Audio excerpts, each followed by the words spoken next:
சிலாங்கூரிலும் பினாங்கிலும் காவல்துறை மேற்கொண்ட சோதனை நடவடிக்கையில் பல்வேறு வகையிலான போதைப் பொருளுடன் மூவர் கைது செய்யப்பட்டுள்ளதாக சிலாங்கூர் மாநில காவல்துறை தலைவர் ஹுசைன் ஒமார்கான் தெரிவித்தார். கைது செய்யப்பட்ட மூவரும் 47 முதல் 55 வயதுக்கு உட்பட்டவர்கள் என்றும் போதைப் பொருள் வணிக கும்பலை அவர்கள் சேர்ந்தவர்கள் என்றும் அவர் கூறினார். பல்வேறு போதைப்பொருள் குற்றங்களுக்காக அவர்கள் தேடப்பட்டு வந்ததாக ஹுசைன் ஒமார்கான் தெரிவித்தார். ஸ்ரீகம்பாங்கான் சாலையில் மஸ்டா ரக வாகனத்தில் இருந்து 14.52 கிலோகிராம் ஹெராயின் பேஸ் போதைப் பொருளும் 920 கிராம் ஹெராயின் ரக போதைப் பொருளுடனும் ஆடவர் ஒருவரை கைது செய்ததாகவும் அவருடன் தொடர்புடைய இருவரை பினாங்கு பெர்மாத்தாங் பகுதியில் உள்ள ஒரு அடுக்குமாடி குடியிருப்பில் கைது செய்ததாகவும் டத்தோ ஹுசேன் ஒமார்கான் கூறினார். மொத்தமாக 47.526 கிலோகிராம் ஹெராயின் பேஸ் போதைப் பொருளும் 920 கிராம் ஹெராயின் போதைப் பொருளையும் பறிமுதல் செய்ததாக அவர் கூறினார். பறிமுதல் செய்யப்பட்ட போதைப் பொருட்களின் மொத்த மதிப்பு 41,30,000 ரிங்கிட் என கணக்கிடப்பட்டிருப்பதாகவும் இது சுமார் 60 லட்சம் பேர் பயன்படுத்தக்கூடியது என்றும் அவர் கூறினார். அரசாங்கமும் அரசியல் கட்சிகளும் நீதித்துறையில் தலையிடுவதாக குற்றம் சாட்டிய தம் மீதும் 8 PKR நாடாளுமன்ற உறுப்பினர்கள் மீதும் PKRின் தொகுதி தலைவர்கள் சிலர் குற்றம் சுமத்தியிருப்பதால் தங்களுக்கு எந்த பாதிப்பும் இல்லை என்று முன்னாள் அமைச்சரும் PKRின் முன்னாள் துணைத் தலைவருமான டத்துஸ்ரீ ரவிசி ரம்லி தெரிவித்துள்ளார். PKRின் தொகுதி தலைவர்கள் சிலர் தங்கள் மீது நடவடிக்கை எடுக்க வேண்டும் என்றும் இடைநீக்கம் செய்யப்பட வேண்டும் என்றும் PKR தலைமைக்கு புகார் அளித்திருப்பதாக PKRின் பொதுச் செயலாளர் ஃபுசியா சலே தெரிவித்ததை ரவிசி சுட்டிக்காட்டினார். PKRின் தொகுதி தலைவர்களின் வலியுறுத்தலால் 9 PKR நாடாளுமன்ற உறுப்பினர்களை நீக்கினால் கட்சிக்கு என்ன நன்மை, யாருக்காக தங்களை நீக்க வேண்டும் என்று அவர் கேள்வி எழுப்பினார். தங்களை நீக்குவதால் PKR கட்சி பலவீனமாகவே தவிர எந்த பயனும் இல்லை என்பதை பண்டான் நாடாளுமன்ற உறுப்பினருமான அவர் தெரிவித்தார். 9 நாடாளுமன்ற உறுப்பினர்களை நீக்குவதால் ஒற்றுமை கூட்டணியில் இருக்கும் மற்ற அரசியல் கட்சிகளை விடவும் PKR குறைவான நாடாளுமன்ற உறுப்பினர்களை கொண்டிருக்கும் என்றும் பலவீனமான கட்சியாக அது இருக்கும் என்றும் நினைவூற்றினார். அன்வாரை விமர்சித்ததற்காக தங்கள் மீது நடவடிக்கை எடுத்தால் பாசிர்குடாங் நாடாளுமன்ற உறுப்பினரும் PKR கட்சியின் மூத்த தலைவருமான ஹசான் கரீம் தம்மை விடவும் கடுமையாக PKRின் தலைமையை விமர்சித்துள்ளார் என்பதையும் அவர் சுட்டிக்காட்டினார். நீதித்துறை நியமனங்கள் தொடர்பாக ஊகங்கள் அல்லது ஆதாரமற்ற குற்றச்சாட்டுகளை சொல்வதை தவிர்க்குமாறு ஸ்லாங்கூர் சுல்தான் ஷராஃபுடின் இட்ரிஷா பொதுமக்களுக்கு அழைப்பு விடுத்துள்ளார். ஸ்லாங்கூர் அரச அலுவலகம் இன்று வெளியிட்ட அறிக்கையில் சட்ட அமைப்பின் ஒருமைப்பாட்டை பராமரிக்க இது போன்ற விஷயங்களை கவனமாக கையாள வேண்டியதன் அவசியத்தை சுல்தான் வலியுறுத்தி உள்ளதாக தெரிவிக்கப்பட்டுள்ளது.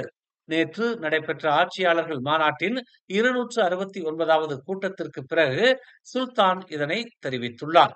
உயர் நீதிபதிகளை நியமிப்பது என்பது கவனமாகவும் அரசியலமைப்பு ரீதியாகவும் கையாளப்பட வேண்டிய முக்கியமான தேசிய விஷயம் என்று அரண்மனை வட்டாரம் தெரிவித்துள்ளது.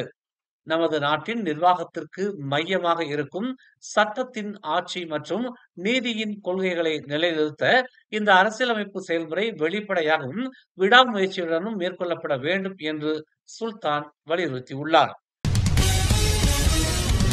மலேசியாவும் நியூசிலாந்தும் தங்கள் பேரிடர் மேலாண்மை ஒத்துழைப்பை மேம்படுத்த உள்ளதாக தெரிவிக்கப்பட்டுள்ளது. தகவல் பகிர்வு, கல்வி மற்றும் பேரிடர் பாதுகாப்பு பயிற்சி, மீட்பு நடவடிக்கைகளுக்கான ஆயத்த நடைமுறைகள் மற்றும் பாதிக்கப்பட்டவர்களுக்கான தளவாட மேலாண்மை உள்ளிட்ட துறைகளில் அடிப்படை ஒத்துழைப்பை விரிவுபடுத்துவதே இதன் நோக்கம் என்று துணை பிரதமர் டாக்டர் அமர் ஜாகித் ஹமீடி தெரிவித்துள்ளார். மலேசியாவும் நியூசிலாந்தும் நீண்ட காலமாக பல்வேறு துறைகளில் ஒத்துழைப்பை கொண்டுள்ளன. பேரிடர் மேலாண்மை இருதரப்பு ரீதியாக மேம்படுத்தப்படக்கூடிய ஒரு பகுதியாகவே உள்ளது என்று தேசிய பேரிடர் மேலாண்மை குழுவின் தலைவருமான டாக்டர் அமர் ஜாகித் ஹமீடி செய்தியாளர்கள் மத்தியில் இதனை தெரிவித்தார். புரிந்துணர்வு ஒப்பந்தத்தை இறுதி செய்வதற்கான பேச்சுவார்த்தைகளில் மலேசியாவின் தேசிய பேரிடர் மேலாண்மை நிறுவனமான நட்மா மற்றும் நியூசிலாந்தின் தேசிய அவசர மேலாண்மை நிறுவனம் இடையேயான பேச்சுவார்த்தைகளில் முன்னேற்றம் நடந்து வருவதாக அவர் தெரிவித்தார். இந்த ஒப்பந்தம் பிராந்திய தயார்நிலை மற்றும் பொது பாதுகாப்பை வலுப்படுத்தும் என்றும் அவர் கூறினார்.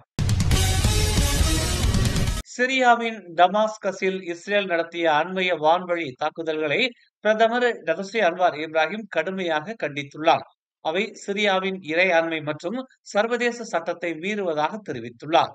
இந்த தாக்குதல்களில் பொதுமக்கள் உயிரிழப்பு ஏற்பட்டதோடு பாதுகாப்பு அமைச்சு அதிபர் மாளிகைக்கு அருகில் உள்ள பகுதிகள் உட்பட முக்கிய அரசாங்க இடங்களை குறிவைத்துள்ளனர். இந்த தாக்குதல்கள் சர்வதேச சட்டம் மற்றும் இஸ்ரேலுக்கும் சிரியாவிற்கும் இடையிலான 1974 ஆண்டு விலகல் ஒப்பந்தத்தின் தெளிவான மீறலாகும் என்று அன்வார் கூறினார். கடந்த 10 ஆண்டுகளில் சிரியா பெரிதும் பாதிக்கப்பட்டுள்ளதாக குறிப்பிட்ட அவர், மலேசியா சிரியாவுடன் ஒற்றுமையை வெளிப்படுத்தி உள்ளதாக தெரிவித்தார். மேலும் இது போன்ற மீறல்களை உடனடியாக நிறுத்தி மனிதாபிமான கொள்கைகளுக்கு திரும்புமாறு சம்பந்தப்பட்ட தரப்பினரை மலேசியா வலியுறுத்துவதாக அவர் கூறினார். பிரதமர் டதஸ்ரீ அன்வார் இப்ராஹிமுக்கு பதிலாக தாம் பிரதமராக பதவியேற்பது குறித்து பேசப்படுவதாக கூறப்படும் கூற்றுகளை டதஸ்ரீ ஜொஹாரி அப்துல் கானி மறுத்துள்ளார். அம்னோ உதவி தலைவரும் பிரித்திவங்சா நாடாளுமன்ற உறுப்பினருமான அவர், ஒற்றுமை அரசாங்கத்தின் நிலைத்தன்மையை சீர்குலைக்க வேண்டாம் என்று அனைத்து கட்சிகளையும் கேட்டுக் கொண்டார். தோட்டத்துறை மற்றும் மூலப்பொருள் அமைச்சராகவும் இருக்கும் ஜொஹாரி இந்த பதவிக்கு அம்னோ நாடாளுமன்ற உறுப்பினர்களிடமிருந்து தனக்கு ஆதரவு கிடைத்ததாக எழுந்த செய்தியையும் நிராகரித்தார். அம்னோவில் 26 நாடாளுமன்ற உறுப்பினர்கள் மட்டுமே இருக்கும் போது தாம் பிரதமராக நியமிக்கப்படுவதற்கு வாய்ப்பு இல்லை என்று அவர் கூறினார். இந்த ஒற்றுமை அரசாங்கம் அமைதியானது என்றும் நிலையானது என்றும் குறிப்பிட்ட அவர், அதன் நிர்வாகத்தை சீர்குலைக்காதீர்கள் என்று கேட்டுக்கொண்டார். அன்வாரின் பிரதமர் பதவிக்கு அச்சுறுத்தல் இருப்பதாக கூறப்படும் நிலையில் நாட்டின் 11வது பிரதமராக ஜொஹாரி நியமிக்கப்படுவார் என்ற ஊகங்கள் குறித்து அவர் இவ்வாறு கருத்து தெரிவித்தார்.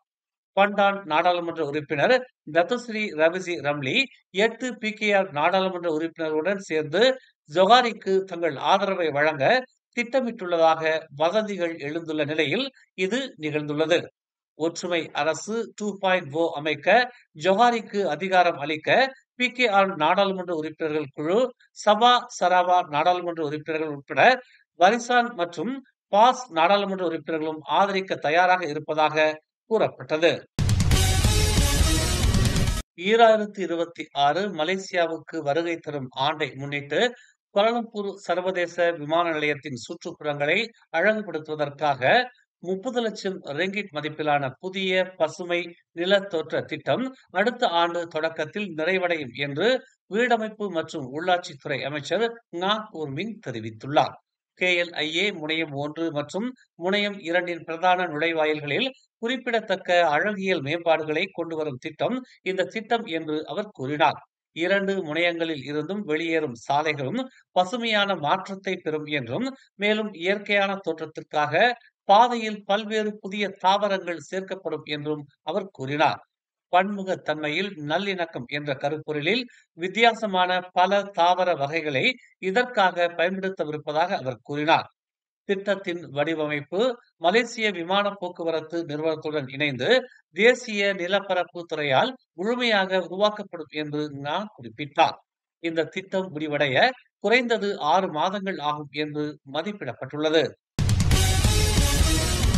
மேலும் செய்திகளை தெரிந்து கொள்ள தமிழ் மலர் நாளிதழை பாருங்கள். எங்களோடு இணைந்திருக்க மலர் டிவியை பதிவு செய்து கொள்ளுங்கள். உறவுகள் மகிழ்ந்திட விருப்பம் மற்றும் பகிர்வு சேவையை சொடுக்கிடுங்கள்.